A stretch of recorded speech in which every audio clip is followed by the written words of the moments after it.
ሰላም ሰላም ሰላም ውድ የአትራፊ እቁብ ቤተሰቦች፣ ዛሬ እቁብተኛችን ከሆነችው ከትዕግስት ጋር ቆይታ ይኖረናል። አብራችሁን ቆዩ።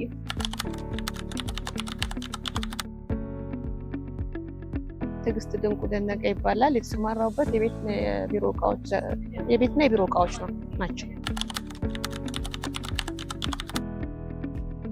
2017 መስከረም ወር ላይ የገባሁበት ቀን ማለት ነው።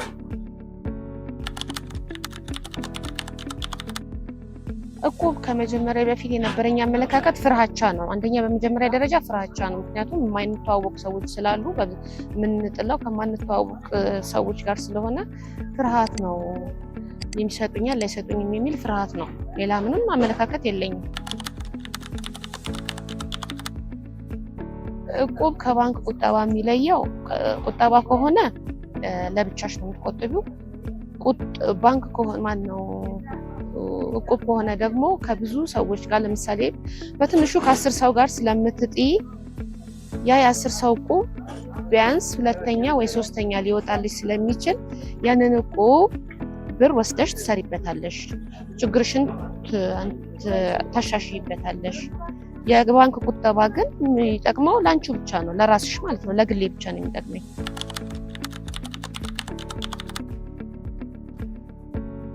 ራስን ማሳመን ነው። በመጀመሪያ ደረጃ ራስን ማሳመን የሚባለውን መስፈርት ማሟላት። ራሱ የሚጥለውም አካል መስፈርቱን ራሱ ማሟላት አለበት።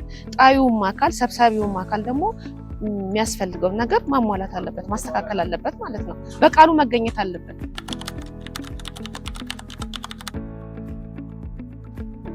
ለወጣቶች በመጀመሪያ ደረጃ አሁን የመጣ የእቁብ አጣጣል በጣም አሪፍ ነው። ለምሳሌ በቀን 100 ብር ጀምሮ ይመጣል ይጀመራል። በወር ከ15 ቀን በቀን 100 ብር ከተጣለ በወር ከ15 ቀን ስንት ነው የሚሆነው?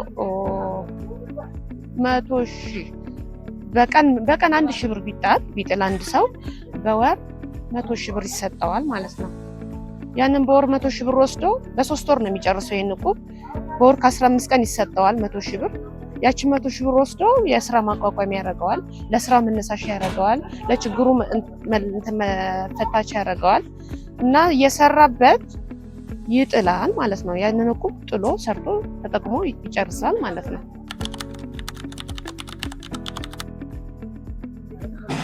እቁብ ሲደርስ በመሰረቱ ደስ ይላል። ምክንያቱም ችግርሽን ነው የምትይበት፣ በጣም ደስ ይላል።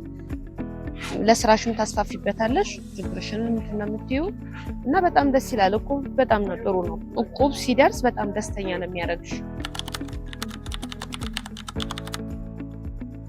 አትራፊ እቁብ የት እንዳለ አላውቅም ነበር። አጋጣሚ ወደ እናንተ ቦታ ስመጣ ነው ሰው የጠቆመኝና ስመጣ ተጠራጥሬ ነበር። አጋጣሚ እንደዚህ የሚሳካ አልመሰለኝም፣ ግን በተባለው ሰዓት እቁቡን ሰጥቶኛል ማለት ነው። እኔም በተባልኩበት ሰዓት እያለው የተባልኩትን አስተካክዬ ወስጃለሁ ማለት ነው።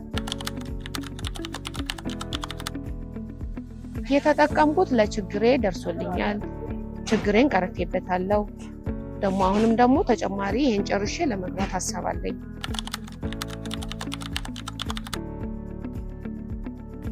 እቁብ በመሰረቱ ከሆነ ሰው በአሁን ሰዓት ስለ እቁብ ብዙ የሚያውቀው ነገር የለውም። ምክንያቱም በመጀመሪያ እንዳልኩሽ አንደኛ ፍርሃቻ አለው፣ ውስጡን የማሳመን ችግር አለ እና ምንድነው አሁን ከእናንተ ነው የሚጠበቀው ይሄ ማለት ነው። አብሶ ከእቁብ ከምትሰበስቡት አካሎች ናችሁ። አንደኛ በብዛት የለም፣ ቦታ የተስፋፋ አይደለም። ሁለተኛ ደግሞ ሰውን የማሳመን እንትናችሁ አቅማችሁ በጣም ሰፊ መሆን አለበት።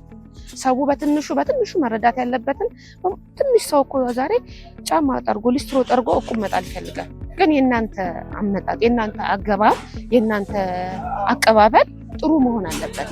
ምክንያቱም አንድ ሊስትሮ 100 ብር በቀን ብቆጥብ በሚሰጠኝ ቀን መቼ ነው ያንን እቁብ የሚጨርሰው መቼ ነው ብሎ እንትን ማለት አለበት። በአቅሙ መሆን አለበት ያ ሰው።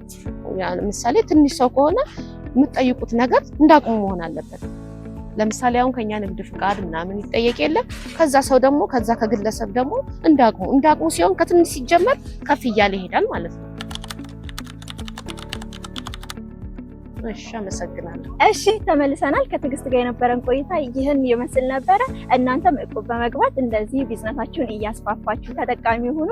እምነታችንን ለመግለጽ ያክል ትዕግስት ምስክር ትሆናለች። ምንም ጥርጣሬ እንዳይገባችሁ። ለሁላችሁም እንዳቅማችሁ እንደ ፍላጎታችሁ የእቁብ አማራጮች አሉ። እኛ አትራፊ እቁቦች ነን። ስለነበረን ቆይታ በጣም አድርገን እናመሰግናለን። መልካም ጊዜ